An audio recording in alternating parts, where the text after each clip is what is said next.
Hello, my friends. This is your host, Delia Perry. Let me just welcome you all to today's podcast, episode number 164, with my truly amazing guest, warrior, and friend, Christine Burns. Christine is actually a former guest on the Girls for Greatness podcast. Yes, she was a guest on episode number 136, along with her partner, Elizabeth Pritchard. And in that episode, we talked all about their amazing business, WALT Institute, an organization that specializes in empowering people in STEM, which, by the way, if no one knows, stands for science, technology, engineering, math, and medicine. I was not in that field, so I even had to look that up to make sure I had it correct. But today I am welcoming Christine back to the show to talk all about her beautiful, just released book, Igniting Resilience, as well as to just hear more of Christine's heartfelt, inspiring personal story of triumph over struggle. Christine is actually a former elite athlete, author, performance coach who has worked with individuals and teams for over 20 years with more than 4,000 people in 10 different countries. Amazing. Christine's specialty is challenging the status quo and beliefs that are holding people back. Christine partners with researchers, academics, clinicians, and executives in STEM to amplify their growth and impact in authentic ways. Christine is a firm believer in the fact that people can achieve success in their life and career by being authentic, having fun, and unleashing the best version of themselves, no matter what. My friends, it is such a huge honor to welcome Christine back to the show again. Christine, so great to have you here.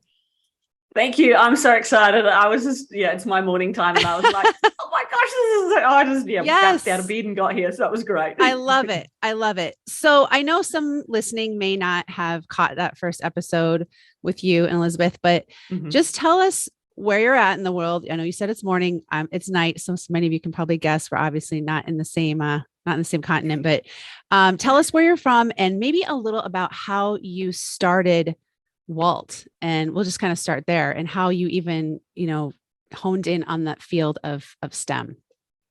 Yeah, it's cool.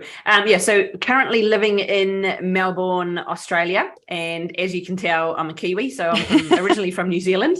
So holding on to that Kiwi accent strongly, which is great. So kia ora to all of those people in Aotearoa. And the thing is, we started WALT. So WALT stands for Woman Authentic Leadership Training. And we had gone through a few names prior to that. I was still doing the same sort of work. And the thing was to go, Elizabeth and I were doing similar work and coaching with people, but we looked at it and went, no, we do it so differently. No, we can't start this business together. This is just not going to work. And then it was like, hang on a minute, we actually want the best for these people. We want them to feel empowered, to have a voice, to be confident, to step up and own their truth. And we realized that we do it differently and we wanted the same outcome for people. So it was like, hey, let's go for it. The thing in STEM for me is I find it so challenging because these people are so intellectual and so highly qualified. And some people might not like this, but it's that thing of who they are on the inside. There's the confidence and the resilience and the voice that just needs to be shined off. It's there and it just needs to be shined off and pulled out a wee bit. And that's the thing I love about working with these people. I love that. Such a great organization. So Igniting Resilience. Yay. So good. I will have obviously get you guys everything linked up for you to be able to check that out. But I'm curious, tell us a little bit about, I guess, the backstory to it. And I know that there's so much in this book that, I could dive into. I'm going to try and narrow it down to a few things, but I know, there was a point in time that, literally, it felt as though time stopped, and that's kind of, the basis of the book. And can you just maybe take us back and just tell us what that's about and what prompted the writing of the book? Yep. It all started on the 2nd of November, 2016. And I saw my phone. Saw my good old phone buzzing on the bench. And then I looked at the caller ID and it said unknown. And I was like, who's this? And so I picked it up and I, as usual, just went, hi, Christine speaking. And I heard my surgeon's voice on the other end. And she said, oh, just ringing to check in after surgery because I had emergency surgery. And she said, just ringing to check in. And I was like, there's something different about her voice. It sounds different. And then she said, oh, by the way, we got the pathology results back and you've got endometrial cancer. Mm. And so at that point, I swore profusely. Yeah. And I just walked around through the dining room, in and out of the dining room and the kitchen, and I just swore. And it was literally at that point when I was like, oh my gosh, people say cancer. Mm-hmm. And we link death to it. And I know there's many survivors, and I know there's a great deal of, interventions that save people. Sure. It's great. It is that immediate, punch in the face for me. And I was like, oh my gosh, I'm too young to die. My life went before me. And it was just all of this stuff of like, are you telling me that that's it? And then it was about 30 seconds after that, which I've trained myself to be quite quick at, getting hold of things, only because of my sports career and other things that I've done as well, and trained myself to get there quick. And I decided in that moment that I would do my things mentally, physically, emotionally, spiritually. They could do their things medically, and we'd have the bestest team ever, and we'd get through this. And that's kind of where it started for me. Yeah. Amazing. Had you had any symptoms of anything at that point, or was it just like, this is coming totally out of nowhere? That diagnosis came totally out of nowhere. Yeah.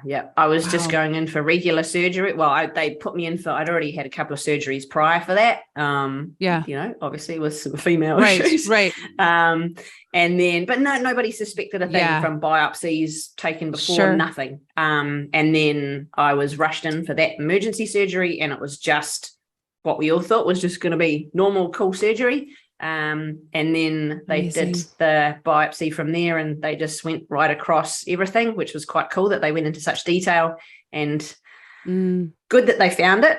But also, not something I had. Right. None of us, my surgeons, myself, my specialist, doctor, none of us had suspected anything. No. Right. Well, just displaying, I think, resilience in that. Even those initial moments, Christine, I mean, amazing. I mean, just to have that mindset. And like you said, though, I'm sure being an athlete, having the experiences you've had, I mean, I know for myself being an athlete as well, you learn so many things, life lessons and ways to self-regulate and to get yourself through difficult situations that I'm sure, I mean, what an amazing way for you to transfer that over into life. I mean, of course, that's not what we would all want. I know no one would want to be in that situation, but for you to call upon that, that's pretty amazing. That's awesome. Yeah. So in the beginning of your book, I wanted to write this down so I didn't forget. You wrote, no matter what we think we should or shouldn't be entitled to, the only thing we can control is the way we react to the situation we are in. That quote really, I know, stuck with me. How did you develop that attitude of just, looking at life in that way? I mean, how did that come about? And how did you apply it then when you obviously got the news about your diagnosis? To me, it's that thing of no matter what comes out at us from out there in that external world, we totally, have control of the controllables. And that's something that we've always, I've always said it. I remember teaching my students even back in the day in exercise science and psychology as well. And it's something that I've totally embraced, is that I control the controllables, and that's me and what goes through my top 6 inches. And so when I do that, like you said before, and I know you totally get this, and this is what I love about speaking with you here, because you're an expert in this field too, is that thing of it's how we regulate ourselves and how we're able to go, you know what, how I respond now impacts what happens for me in my next moment. And so having that, I think, is something I've learnt from sport. I've also learned it, from my amazing parents, of, it's, mum would say, well, it's totally your responsibility. Whatever you do, it comes back on you and it's your consequence. I'm like, oh shit, that it's that thing, and that has, it's followed through, and it's that ability to, how I respond to it is in my control. Right. Yeah. I think it's such a great point, and something that I think we forget. I mean, even I think just reading that, and just the part that, you wrote about, whether it's something we think we should or shouldn't be entitled to. I mean, I think so often we think, or we live in terms of, well, this isn't fair and I don't deserve this. Yeah. And, especially I think we see that, with our youth. I know I see it with my kids. I mean, that's one of the things I keep trying to instill in them is, life, there's no fair. Is, you're going to have ups and downs, and you've got to learn to adjust. And I think that's just, that's something we often forget is, we think we should be dealt, have this life. And instead, when we have things that come up. Yeah. And I think the should and the shouldn't, like for us, we always teach with our clients, and it's the, when we say should, it's kind of so laden with judgment. It's like, this should happen. It's like, oh, and it's just laden with judgment. And then it becomes, the only reason we're judging it is because, we're judging ourselves. And then it totally links to our ego and things as well. And it's that, if you get caught up in the shoulds and the shouldn'ts, and, then you're kind of giving your power away. You're giving it over to something else that has happened. And it's like, what I can control is me. And if I sit here whinging and moaning and, well, this should have happened and that shouldn't happen and life's not fair, it's like, no, you're right, and exactly. And I think that because you're saying that, I can hear my mum in my head, of going, people, we would go, well, that's not fair. She goes, fair enough, it's not raining. Whatever the hell that meant. It's like, yeah, it's not raining. It might have been raining, but it's like, it's not raining. Fair enough, it's not raining. And I'd be like, ah.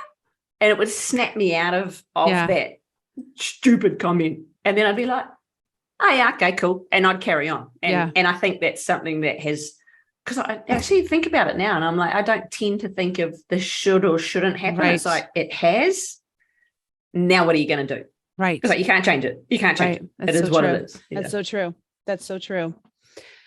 What does the word resilience mean to you, Christine? When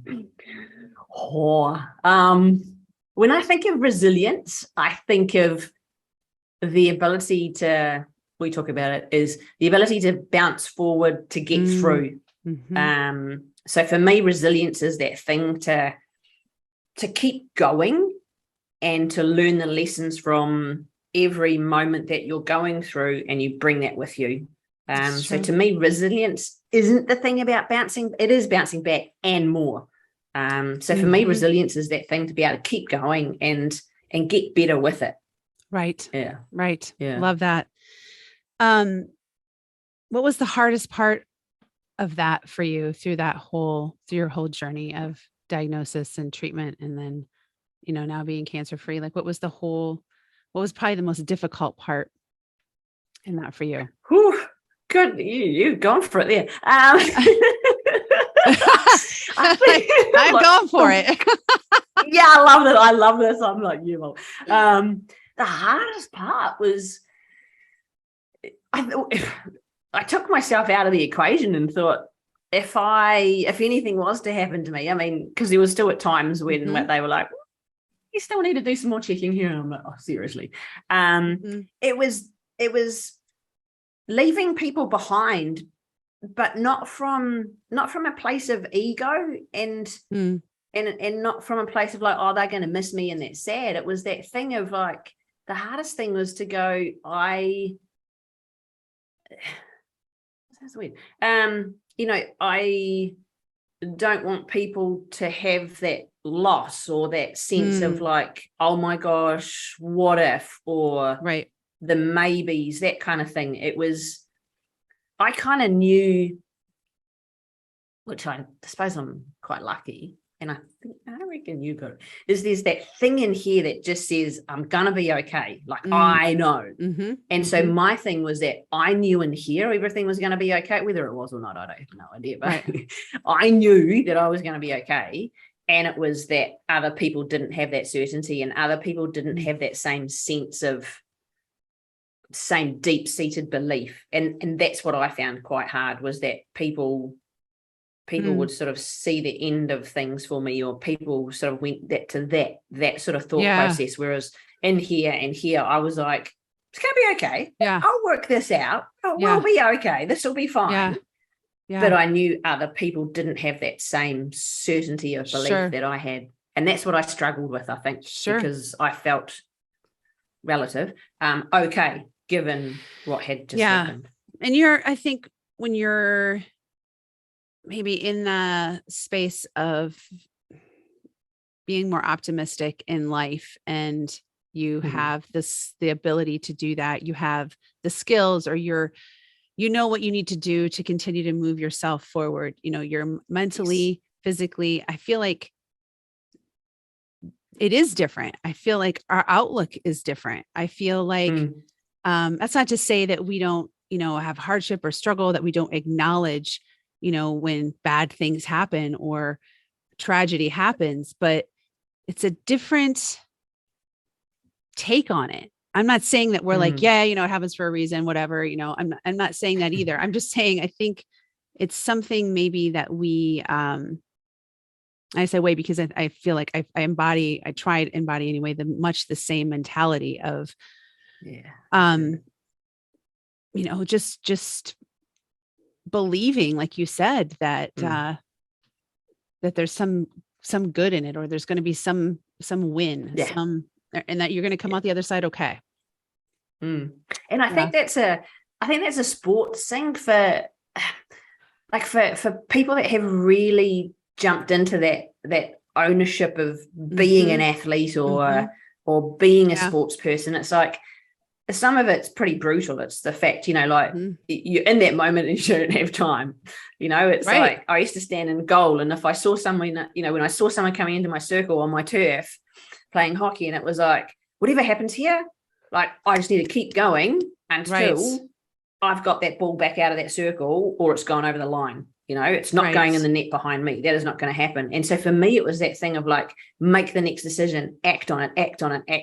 And it was not that I was, like you said, exactly. And that's why I love talking to you about this. It's like, because there is that kindred spirit of it. It's like, that. It's like, you don't have time to stand there and go, so if this happens, then maybe that might happen over there. So just hold play for 5. You don't have time for that stuff. Right. And it's like the certainty that we must have within ourselves to act on that next moment. You have to.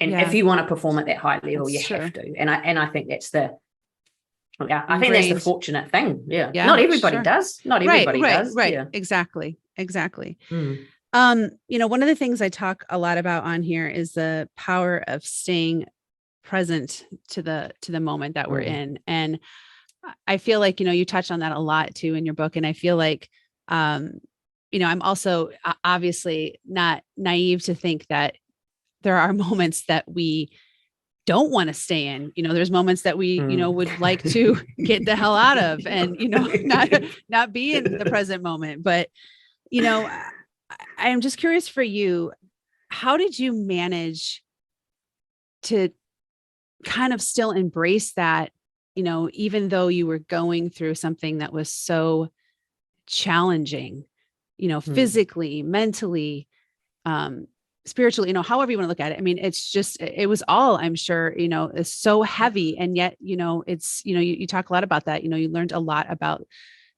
the importance of staying present. And I think especially it's something I always like to touch on here, because I think we're always so distracted all the time.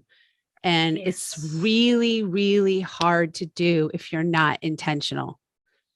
So I'm curious, for you, how you manage that. I mean, what was your thought process through that, and maybe even what you've learned about presence? I think I learned more. it's like everybody needs to play sport and then go through trauma. No, I'm kidding. It's that thing is like, it just sounds really brutal, but it's pretty bad. But it's like to bring those lessons. It's like, if you want to be good at something, you have to be in the moment. You have to be present because, right, like you said before, it's like to self-regulate. It's like, and I think it's I mean, I just made sure that my thought process was, how do I turn up every single day at my best so that when I walk into that hospital and take that left turn, which I never wanted to do in that hospital, but I got to because that was the special case that I was, to walk into the cancer centre, was that every time I walked in there, I was going to be at my best. And whether that was 50 out of 50 or whether that was 99 out of 99, I was going to be at my best. And so I had my little routines, and I used to do that for hockey as well. As I could, even from the moment, or even the night before, I would have my little routines, and so that way it gave me control. And I think it's a good way to learn for people, is that when we put in place these little routines and these things of being present, then it gives us more control over who we're being in that moment. And it's, one of the things for me, it was this thing, and I still do it because it grounds me, and it just pulls me into now. It's like, stuff happens. Yep. And I know I'm not saying, life is grandly easy yet. Right. We all have things going on. And in that moment of smelling the coffee, tasting the coffee, feeling the coffee, and that's why I still use these kind of cups. And that's what I wrote about in the book as well. It's like, to be in that moment, I can be me, and I can be here with me. I can hear the conversations. I can, as I walk through those doors, Elizabeth and I would be laughing or joking about something, and not to deny things. It was like, what? Why walk in here and be a sad sax? I can't change that immediate moment. What I can do is change who I'm being. And we'd walk in there, or I'd be on my own walking in there, and I'd still do the same. I'd still laugh and say hi to people and have a big smile on my dial, and smell the eucalyptus trees or smell the roses as I was walking through the garden. And it's just, to me, it's that thing, life slows down, and it makes things easier, and it fills up our cup to be able to go into that next moment. Yeah, that's so true. I love what you said. Can't change the circumstances sometimes, but you can change who you're being, how you're coming across. Yep. Yeah. Always. Yeah. Always. Yeah. Yeah. How you're embodying that. That's so true. Another topic that I know you touched on that I really liked was the topic of fear. And do you know how long that chapter took me? I just have to say that right here, right now. I have to own this. Yeah. That took me twice as long than any other section in that book. Interesting. Why do you think so? It was hard. I was scared. I can't put my finger on it. I just have to own it. It was tough. Maybe it was like going back and having to remember and think, maybe that was I would imagine, in that situation. Yeah. It was like, come on, Burns, you can do this. But honestly, it took me twice as long to write that as any other part of the book. And that was the part that got rewritten the most as well. Right. Yeah. How did you wrestle with, the fear that you had, whether it was thoughts that you had or the fears that other people had that were, talking to you about, how did you, because I don't think for us to say, we're not ever fearful or we overcame, yes, we can overcome fear in the moment, or we can, but it's a real thing. And I think it can teach us so much too, fear.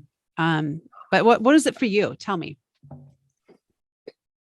We were talking about this the other day, actually, with some clients, and like the fear pain thing, it doesn't scare me away. So I'm one of those people. It does still get in, and I was still aware of it in that first moment of being on that phone when Carmel said that they had got the results back, and here it was, and I was like, And it was fear. Like, and I'm okay with death. My parents are Scottish, and so there's the kind of, talky wee ghosty thing that happens. Right. And so I'm okay with the topic, but in that moment to think that might actually happen to me, that was fear. Like that was fear. Fear for me is that thing of the uneasiness and the unknown. I don't tend to go for the big scary things of, it is unknown, so I'm okay to say it's unknown. And for me it was that thing of like, I don't know what's coming next, and that was the fear of not knowing what could happen next. And so to me it was those things of like, okay, so what do I need to do, who do I need to be? And it's and I know not everybody is like that, and fear runs people's lives. Fear turns people into awful situations. But for me, it's just a word in a way. It could be any word. When I hear it, I go, okay, whatever it is unknown. I don't have full control over it. I'm going to be in the best control of me, and I'll do the best that I can in that given moment. Right.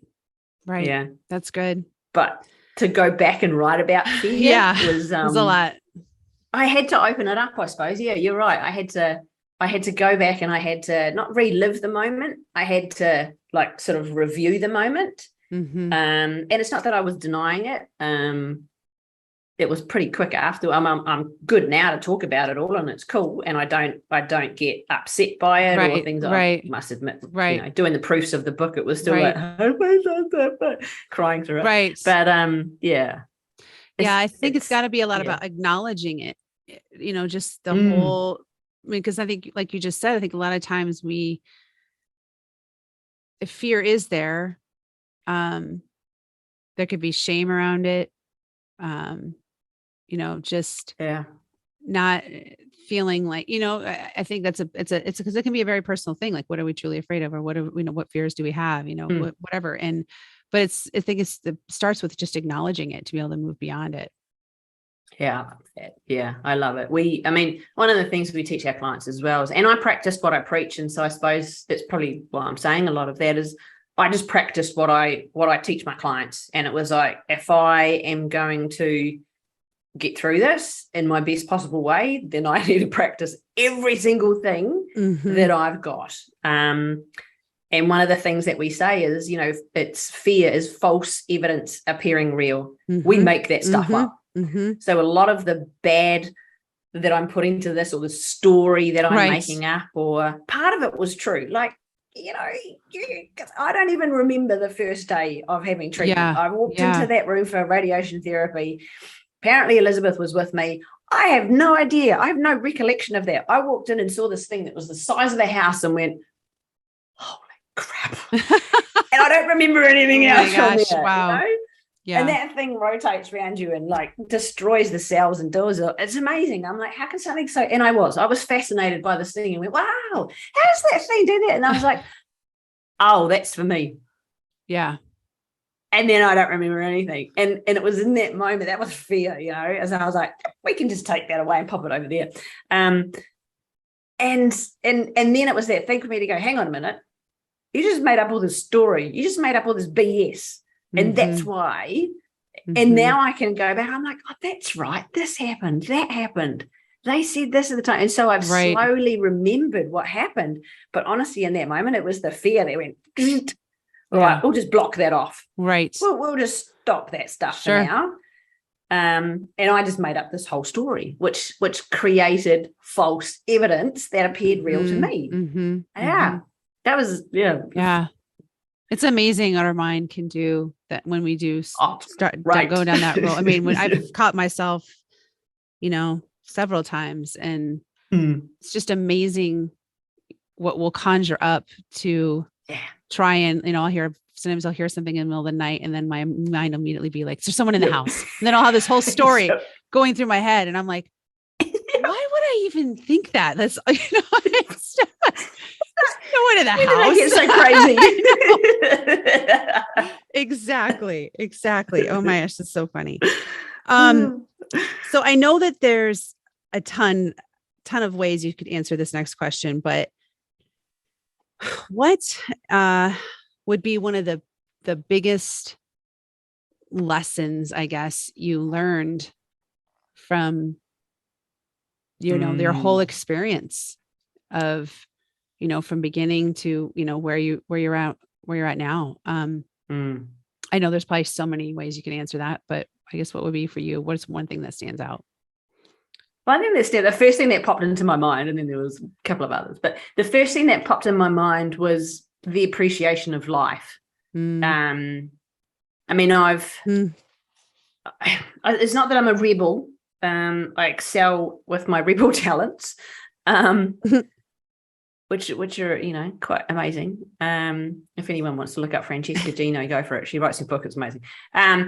A lot of that stuff did come into my head at the time, was like to have appreciation of life. And it was that thing of going, it sounds so cheesy at times, like going, live each day as if it is your last. Wow. It's like, enjoy the moments. And for me, it was to go, that interaction that I have with whoever, don't care who they are, I'm going to engage with that person and get a deep connection with that person. When I smell those roses as I walk through the garden on the way to the hospital, I'm going to stop, I'm going to smell them, and I'm going to enjoy that moment. When I have my coffee, I am going to enjoy that moment with my coffee. And it's just that appreciation for what we do have has been a massive, I had it. I certainly have it a ton more now. Yeah, just appreciation for the moments, appreciation for the good stuff. There are no rules. And I know people have that as a disagreement sometimes, but there are no rules and there are no boxes. And that just, like, that got blown apart. I didn't live by a lot of rules. I like to bend them a wee bit. Now I'm like, you know what? There's no rules. There's no boxes. Don't put me in a box. Don't put anybody else in a box. Life is good. Life is what we want to make it. Appreciate it, every single bit of it. Yeah. It's so true. And I can only imagine, yes, that's been something that you definitely have learned and grown. And I think it's such a valuable lesson for all of us to, acknowledge and remember. And it's unfortunate that so often I feel like it takes a moment in time where, a hard moment like that to remember, oh my gosh, like it's a gift to have life, to be here. So true. Yeah, absolutely. Yeah. So it's so true. So to wrap up, I'm going to end with two different questions than what I ended with. I think the first time we spoke. So my first one is, what is one thing you are currently working on to improve in your own life? Okay, this is good. To be less, and this is what my coach said. She's amazing. She goes, be less judgy and more lovey. And I was like, what the? And she's like, I just made that shit up. I was like, yeah, okay, but I get you. So it's just, and that might sound terrible to some people. Oh, you go around judging people. No. It's that just those things of being less judgy because when we judge other people, we're judging ourselves, given that fact. So for me, it's that thing is like, and I've reduced that a lot, which is great. And it's just in those moments every now and again to go, just don't judge the situation. And some of that can be like, oh, shit, this thing has just happened, which means this is going to happen. Don't judge that. This thing has happened. It could turn into this. It could happen with this. And to have those things of, being less judgy and more lovey is the is the thing that I am working on is that thing in myself, because it just makes, when we're not judging, we've got more compassion and love for ourselves. That's so true. Yeah. And so that's probably it's a conscious intention to embrace that, is to be, less judgy and more lovey. That's good. Yep. That's good. I could embody that too. Tell me one thing, last question. Tell me one thing that you are proud of yourself for being or doing. probably proud of being. Proud of being who I am now. Like embracing all of my life. Everything that's happened makes me who I am today. It gives me understandings of different people, like a whole breadth of people. Some of the things is like, for example, and it's probably only been in the last 7-8 months, I suppose, when I've really embraced the fact of going, you know what, I have Christine Burns, CEO, WALT Institute, and I'm like, CEO, whatever. And then I have, in the last 7 to 8 months, really embraced that. And it's not that I go, walk around going, I'm the CEO, ha, ha, ha. It's that thing of going, wow, that's me. So here's the types of things and the ways that I want to run this business. And here's what I want for us. And how can I get the best out of my team? Bringing through and like writing the book, it was like, I never saw myself as an author. And then I pick up my book, and I'm like, I see my name on it. I'm like, oh, that's me. And it's proud of these things of who I'm being, right, to produce those now and owning it. Yeah. Yeah. Not that's just going, awesome. Yeah, sure. Yeah. That's awesome. Yeah. Well, again, thank you so much, Christine, for being here, for having this conversation. You guys got to get this book. It's so good. It's so well written. It's packed full of wisdom and truth. And I just, commend you. And I think it's so amazing that you've, taken an experience and you've, yes, owned it for what it was and overcome things, but then to put it into words and to use it as a tool to, I think, empower other people is just remarkable. So thank you. It's amazing. And I have no doubt that that book is going to mean so much to so many people. So thank you again for being here. Thank you so much. This is so much fun. Yes.